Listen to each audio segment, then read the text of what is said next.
gone. I gave it to John and he didn't wear it. I took it because I love that hat. Luke chapter 6. Okay, folks, we're going to begin. Today, and I trust some more chairs will be out momentarily, but the text today is the text that we say often in Scripture. So at our church, at the offering time, many churches recite a Scripture, and the one that we use is from this one for today. It's Luke chapter 6, starting in verse 37. And it says, I just lost it. Judge not. Well, this is the New Revised Standard Version. Do not judge, and you will not be judged. Do not condemn, and you will not be condemned. And then here's our focus verse for today. Forgive, and you will be forgiven.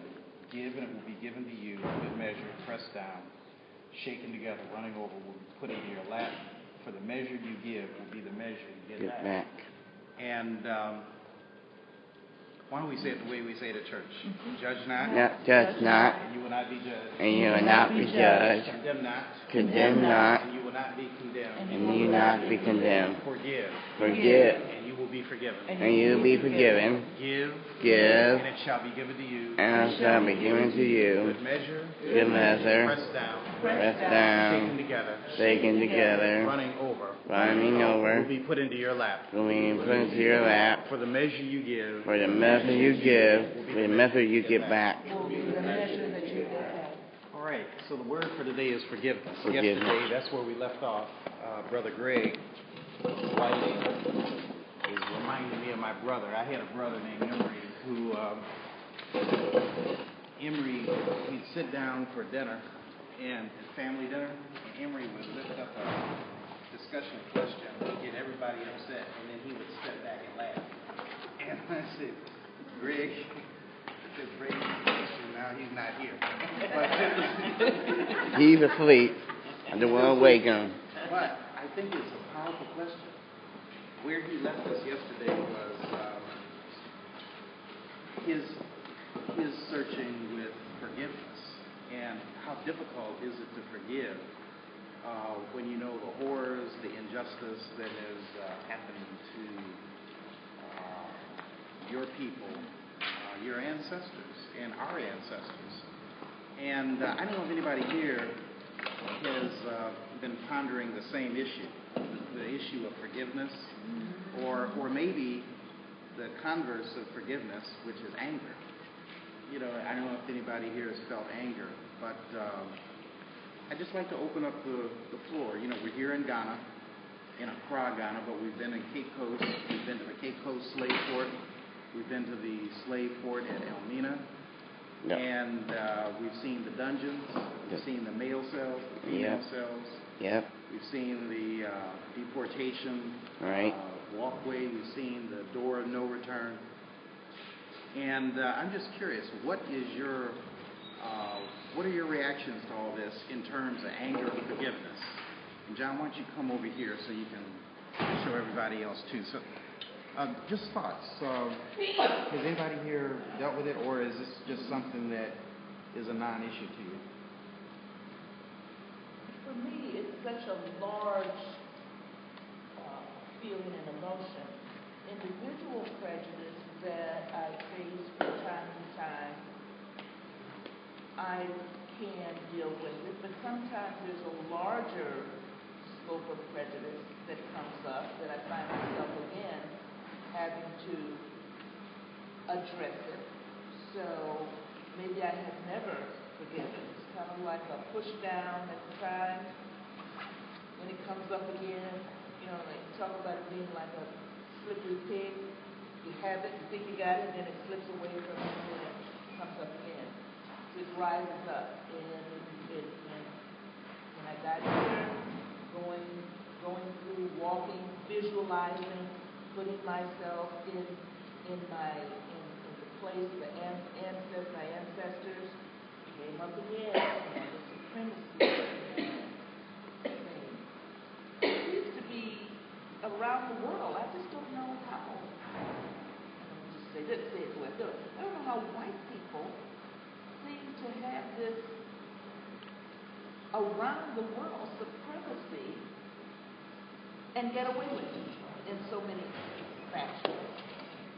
Well, you got to remember, in the scheme of history of the world, this is only a blip of time. You know, you had black domination too. You know, I mean, in time, you know, the era of Shaka Zulu, and you've had other people of color who actually were rulers, you know, of large kingdoms. But let me ask you this, and maybe I'm jumping out of turn, but one of the things that I think is so impressive about Barack Obama, and I think one of the reasons why I think he's the first black president, is that unlike all of us in this circle, our president really does not have true what we would call African American ancestry. In the context of the slave experience, his experience is a Kenyan father and a white mother, and he doesn't have the bitterness, the chip on his shoulder that I think many of us have. I'm sure he's very much impacted by, you know, slavery and all of that. But I've never seen him respond in the way that very often black people, black men and women, respond. You know, when white folk push his button, you know, he doesn't roll around and call him a name, or, you know, he doesn't sulk. He doesn't look visibly. He doesn't look like he is bitter. And I'm sure him and Michelle have some conversation. well, Michelle looks different to me. To me, sometimes that face gets going, and I think if you know it well enough, you probably get to see the neck move. Yeah, but it's that heritage, and so I raised the question yesterday: what does forgiveness really look like? John, why don't you come over here so you can see these people? What does forgiveness look like? If I forgive, you say today we're talking about slavery. If I am going to be forgiving of slavery, does that mean I have to forget slavery? Okay, but if I remember slavery, if I'm not forgetting slavery, how can I attain the level of forgiveness that Jesus is teaching me? What does that forgiveness really look like? I guess I have a question before you answer. I'm not sure you ever forget anything of a certain magnitude. Whether it's, like, take an example, you have a child who's murdered. You may over time come to forgive I saw that. your child's best friend murdered. You may over time come to forgive that best friend who was raised with your son. I don't think you ever forget that your son was murdered. I'm not sure if it's realistic to think that something that's really egregious is forgettable. So you're saying the two don't go together? Can't go in, well, I'm saying you can forgive, but I think it's unrealistic to think that you'll totally forget. And maybe the definition of what forget looks like is another question, but I don't think you ever forget. I mean, I think those of us who probably lost people 10, 15, 20, 30 years ago still remember the loss and what that loss felt like. You may not live it every day, you may not feel it every day, but it's still there. You can still bring it up, or certain situations will trigger it. Michael? Yeah, I like to think of myself as a forgiving person, but what makes this so difficult for me is that even though these things happened hundreds of years ago, we are constantly reminded of it. That whole mentality has been perpetuated over the centuries, so that, you know, I can forgive what happened to people in the slave castle, perpetuated those things. But you get home and go to work, and you are constantly bombarded with that same guy that was in the slave castle, looking down at those women. It's the same guy at the workplace doing this. It hasn't ended. how they treat your president. Right. Right. That's what's difficult for me in terms of, I can forgive those because you're constantly reminded. You just spoke about Yep. someone is murdered, I mean, you can maybe have to face everything. You can forgive that person. But if you have that same person murdering another one of your family members, and then his children murdering another, how do you, it's difficult. I mean, It is difficult. Kim, what are you going to say? For me, when I was doing the traveling while we've been here, I remember having a moment where, when I realized I was in Amsterdam and then what the Dutch did and how they were involved and how I didn't realize that I didn't go on the Black Legacy tours until I got here and heard about the Dutch, and I said, I was over there spending my money. I'm giving them money. And then I said, and I'm here, and the same people that sold us, I'm spending my money here. So that came to my mind. For me, forgiveness in a lot of instances is not being bitter, because bitterness hurts the person again. Yep. And so I just try to practice not to be bitter and to not let things affect me to where it affects me physically or emotionally and put me in a situation where it affects me on a daily basis like that. Yes. Madonna Road. When I think of forgiveness, I think of not forgiving, but when the situation arises over to forgive, not to regret and react so emotionally, but being able to allow those feelings to pass through.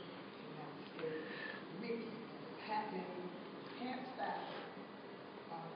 As long as you live and work through life, you can't stop situations from happening. So that, like I said, you're not emotional, you're not crying, you're not angry. When that feeling comes up, you allow it to just pass through, it's there, and you move on. Yes, Shirley. I was thinking just in the context of we learn by our prior experiences. That's all part of it. As we're growing up to school levels, where we learn by doing. And over the years, as we take all these things in practice, we think of, I'm going to learn something from this. I may not be happy at the time, but in time, it's help. And so that's all part of our growing. And that in itself is spiritual forgiveness. Well, Kim and Madonna mentioned this word bitterness and the lingering kinds of feelings. Let's talk about bitterness just for a minute to really flesh it out. So what does bitterness look like? One of you said dwelling on something. What else with bitterness? Anger. So you're not only dwelling on it, think about it, but you're angry about it. And then, what's the next level of that bitterness? If you're thinking about it, you're angry about it, then what's the next thing you do? You find a way to act on it. You act on it. Act on it. And for me, when Jesus says forgive and you will be forgiven, it's to be able to rise above those things, to rise above just dwelling on it all the time, being angry. And when we talk about anger, I need to be so angry that it messes up your judgment. Mm-hmm. Angry people don't think right. Angry people can't use all of their brain. God gives us, this huge computer in our heads, but we can't use it if we are stuck on bitterness. My godfather in New Orleans would say to me when I would get angry, and he said, "Oh, Nick," well, really he called me Robin, or like Robin Hood. "Oh, Robin and Rob for short. Oh, Rob," he said, "don't get stuck in the mud." That was his thing. Don't be stuck in the mud. Move on. Move on in your life. But I hate to break it to the world, but guess what? With the advent of Barack Obama as president, he has figured out a lot of things. And one of the things he figured out was that how to win the presidency and on white people's terms. He ran a campaign using the basic formula that campaigns have been run on for decades, but he took it to a whole nother level. He had new technologies, but more important than that, I think he figured out that the demographics of the United States have changed to a more colored demography. And guess what? To your point, Michael, I mean, you're saying you look at these people and they remind you of the people who you imagine were here and enslaving people. I think what the presidency of Barack Obama also represents is the changing of America. And one of the things that you and I have to be careful of is those same people who feel like they've been in power and entitled to power. They're getting frustrated because they realize that their day is over. It may be a long time before you have another white male president. Think about that. I mean, there may be a white female. I think there may be another African American. I think other African Americans. I think there'll be Latino people. Asians are birthing. In the last census, I think the report I heard was that the Asian births are growing faster than every other group, even faster than the Hispanics in America. And so the world is changing.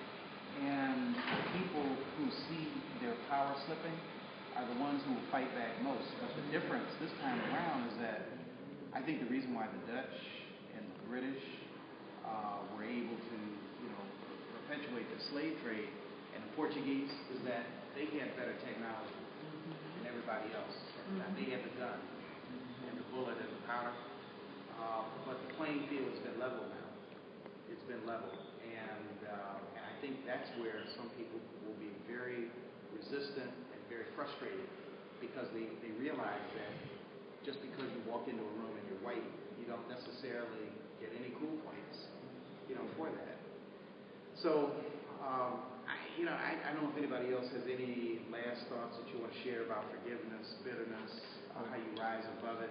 Yes. I think that, not rise above, I think in reality, we are the most forgiving people in the world, especially us in the United States. We understand and we just press on toward the prize. You have to be forgiven. You can't dwell on it. In order to strive or to set to get your goal, you have to be forgiven. And we sort of stress that in a way. When racism come up, we deal with it and we move on. We don't dwell on it. So that's the power of the being. I think it's a non-issue in a way, but we condition ourselves to be forgiving. That's going back since we're hitting the shores, all the way along the line.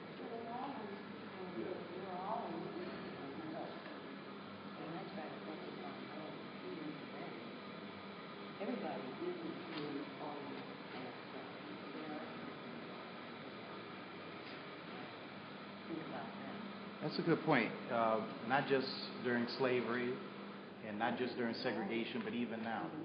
There are people who are trying to do the right thing. I don't know. I would just add to this. I think we are forgiving people, but historically, we've also had a number of people who were not forgiven. And who looked at our situation and said, well, I'll be a slave, I'll be buried in my grave, go home to my Lord and be free. And fought back, very violently. I think, to the credit of Dr. King and the civil rights movement, I think Dr. King, better than anybody else, really articulated the importance of forgiveness, the importance of rising above hate, to love as opposed to hate. My perspective is that I think it's to rise above the desire to hate, but at the same time, to be authentic in your forgiveness. To be a forgiveness that forgets is not an authentic forgiveness. It's not authentic. And I think sometimes in our history as a people, we've been inauthentic in that it's chosen to look the other way. Somebody's raping your wife and you look the other way. Somebody is, holding you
Liberia. You know, but most of us are from the west side of Africa. At the end of the day, we probably were deported from places like Ghana or Senegal. Maybe the two of the main places where it happened, but it happened up and down the coast too. Yep. So we thank you.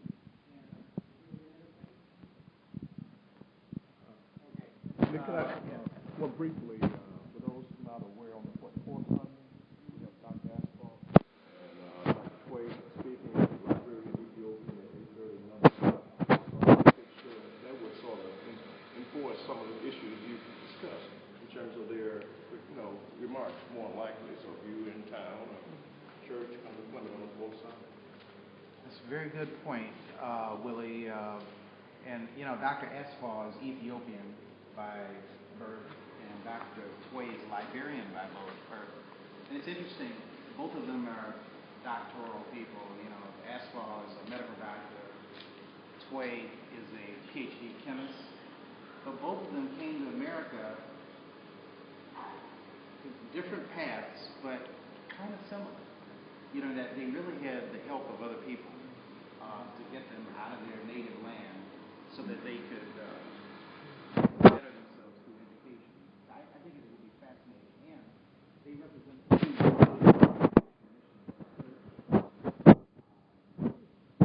here with Dr. from Ethiopia and former refugees of war in Liberia. So I do hope that you can come. I understand. Where's Jonathan? Right here. Why don't you hold the Willie? Can you hold the Willie?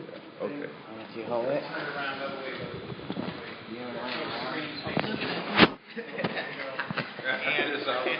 And Willie, turn it. Flip. Keep going. Keep going.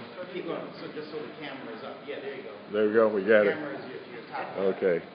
And John, you have a prayer. So, yep, I have prayer. So everybody close your eyes and close your head. Lord, give us strength to survive this night. Make this night be our last night. We bless all of you in our hearts, in our mind, and we will recognize all of our faces. We are deeply impressed the way we eat, the way we think, the way we control our anger, the way we dance. God is good all the time. All the time we need. Let us go in peace. Amen. Amen. Thank you very much. Thank you, John. All right, buddy, chicken, rice, and gravy in there. I think I got to throw that out. Okay. I didn't turn it off, so. This was live stream. So I can tune in if I choose to. You can. From Minneapolis. That's right. On that fourth Sunday. We will be doing it by that Sunday, yes, because we learned how to do it here in. Are you filming me like right now? You are live right now. There are people in Detroit. Right here, right now. Right here, right now. This is Susan Smith. Hello. Minneapolis, Minnesota sends us greetings. Yeah, and you are the daughter of Shirley McRae, right? Shirley McRae and Dr. Norman McRae. Yes.